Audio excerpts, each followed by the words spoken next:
welcome back to the channel. This is a video I've had on the backlog for some time now, and it's only right that I finally tackle a subject very dear to me. Many of you have already heard of a Team Fortress 2, a casual first-person shooter with 9 playable classes. TF2 also goes by military-themed hat simulator due to the sheer amount of cosmetics in the game. But this video is an introduction to the game for you people without a clue as to what I'm talking about. I'm talking about you, Mom, and yes, you too, Dad. So let's start off where every discussion of TF2's history does. The Team Fortress mod for Quake in 1999. The video gaming scene was at a very high point in its time. What with the release of Doom revolutionizing first-person gaming and Wolfenstein pioneering FPS, it's no wonder that small groups of developers thought that they could be the next new greatest thing that smashes the video gaming market. This team was only around a dozen people, and they managed to create Steam, a multi-billion-dollar business. I'm of course talking about Valve Corporation. Before he was worth 1.5 billion US dollars, the mythical gaming legend Gabe Newell worked on his farm and created video games in his downtime with his friends. They had seen initial success with the Half-Life in 1996. That's when in 1998, exactly 2 years after the release of Team Fortress mod for Quake, they decided to broaden their scope with the new Team Fortress 2. It would be gaming like nobody had seen before, 9 distinct playable classes with unique personality, but that was most likely all that Newell had planned. When TF2 did release in 2007 and was a smashing success, they added cosmetics, weapons, taunts, new maps, game modes, voice lines, comics, merchandise, everything, and for years, they kept making updates for TF2. Gabe himself left the project shortly after developing Steam because Steam was unendingly profitable, leaving TF2 to the employees at Valve. But before we talk about the game's update history, it's only right that we talk about the 9 classes which I mentioned earlier.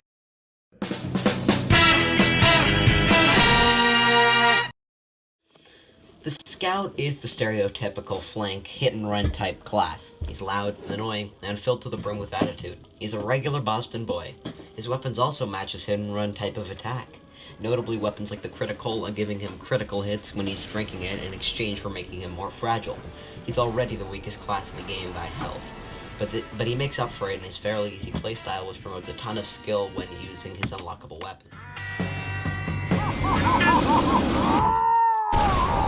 The soldier is our Rocket Man. He's a loud, American patriot at heart. He's supposedly so insane that in World War II he was rejected by every branch of the United States military, so he booked a ticket to Germany and went on a Nazi killing spree. Rewarding himself with his own medal, Soldier is favored by veterans and new players alike for his high skill ceiling and good unlockable weapons such as the direct hit, which makes rockets easier to hit, but splash damage radius is reduced by 70%. Pyro class. The Pyro class is probably the most controversial class in the game. To be honest, we don't know if it's a human. We don't know if it's a he or she. All we know is that they like to burn things. We don't know if they're schizophrenic or if their mask just prevents them seeing the world how it actually is.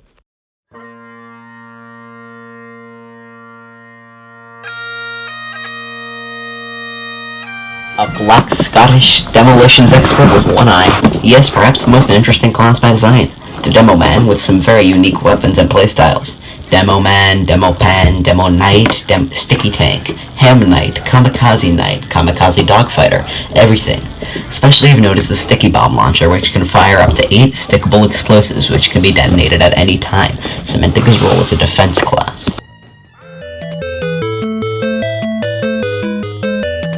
TF2. You've seen this guy, even if you don't know you have. A large Russian mercenary with unconditional love for Sasha, his minigun. He's slow. Very slow. But he makes up for it in his high damage output and even higher health. He's a very iconic character and is the source of far too many inside jokes in the community. Notable also for his love of sandwiches, the Heavy is a surprisingly unpopular pick nowadays. Here's a prayer that the Heavy update freezes soon.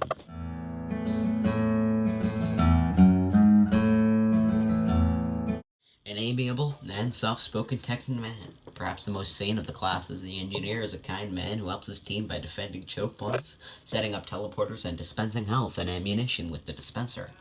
Some weapons break this idea of passive playstyle for the engineer, such as the Widowmaker and Gunslinger, but I personally prefer a more passive playstyle. This one is also Gabe Newell's favorite.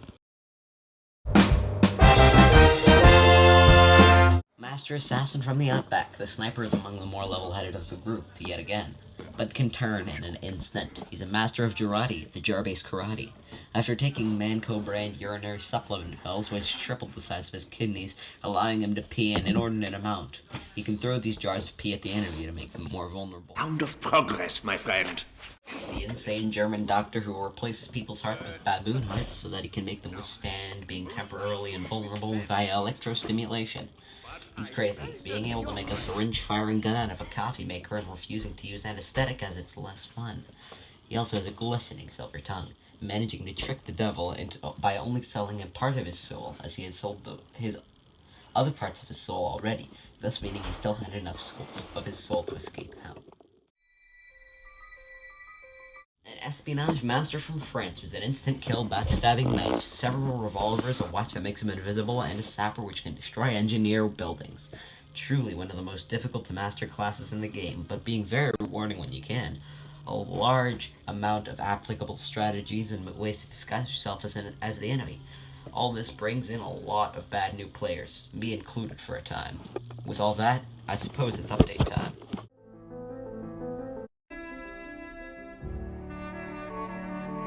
Gold Rush was the first major update for TF2 and has certainly shaped the game a lot. With the new map, Gold Rush, the first unlockable weapons, those being the Blitzsauger, Ubersaw, and the Kritzkrieg for the medic. Not much to this update except for the first medic achievement. And the flames went higher, and it burns, burns, burns. Maps, Fastlane and Turbine. The Pyro update has more unmemorable maps than past times, but it was the first, as these were the first community maps in the game. This also included the Backburner, the Flare Gun, and most memorably, the Extinguisher when it comes to weapons. Biggest update yet in our timeline. The heavy update included the map Steel, the Sandwich, and the Natasha, the Killing Gloves of Boxing, also made an appearance, and the short-lived Arena mode was also part of the update. I'm a force of nature. 2009. Scout got his own update in 2009, featuring a Force of Nature, Sandman, and the Criticola, Bronkatomic Punch, as well as a rework for Fastlane. The update was focused on Sniper and Spy versus each other. It's straightforward. This update includes the Huntsman, the Razorback, and the Jarate for Sniper, the Cloak and Dagger and the Dead Ringer, and the Ambassador for Spy. This update also included the first hats in the game. Sitting. Many hats. It's all you need to know. Also King of the Hell and Sawmill. Hats. The first Scream Fortress update. I won't talk about very many seasonal updates, but this one gave us Ghosts and Marasmus, so I suppose the update was between the Demoman and Soldier. The game was simple. By the end of the year, whichever class killed more of the other class gets a shiny new update. Soldier inevitably won, but Demo did receive the Islanders, the Scottish Resistance, and the Charge and Targe. While the Soldier receives the Direct Hit, Buff Banner, and Equalizer, the Equalizer was extremely overpowered, by the way. They also received the gunboats.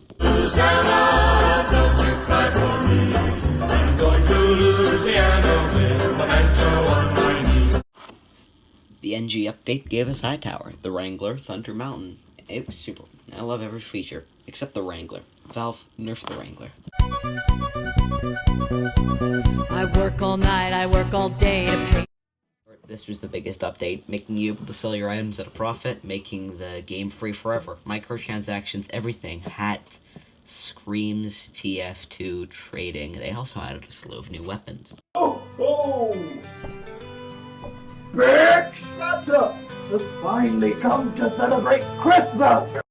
Including medieval mode and the lock and load. It wasn't used. Getting pretty sick of you and that gay hat of yours. Allow people to challenge people who insult your gaming prowess to see who is superior. Voting was made to help kick bots, voice chat improved, and hats were miraculously not added. That's me. You're probably wondering how I ended up in this situation. Allowed the replay function, letting you record the game in order to to create into YouTube videos. It was a great update because it also featured the Saxy Awards, something the Oscars would have shamelessly stole 88 years earlier.